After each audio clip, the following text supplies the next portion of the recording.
Welcome to Kenton's videos. Enjoy the video.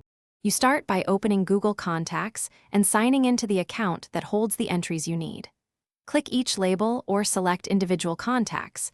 This ensures only needed records export. Then choose Export and pick Google CSV for compatibility with Excel. Save the file to a clear folder so you can find it quickly. Once done, make sure the file finished downloading before you close the browser. This avoids partial exports and saves you time on the next step.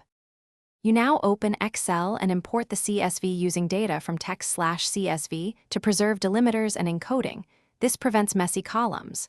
During the preview, map fields, full name, email, phone, address, so each attribute lands in the right column. After import, use Excel features. Text to columns for fixed delimiters, format cells for phone numbers or dates, and remove duplicates to clean repeat entries. Once formatted, scan a few rows to confirm columns line up and data looks consistent. You finish by saving your clean spreadsheet as an XLSX file and keeping a backup of the original CSV. This preserves the raw export. Then apply filters and conditional formatting to find blanks or malformed emails quickly and correct them in place.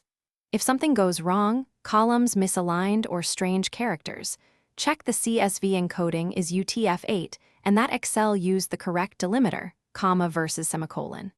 If needed, re-export from Google with consistent labels and retry the import. Thanks for watching. Consider subscribing if we helped you.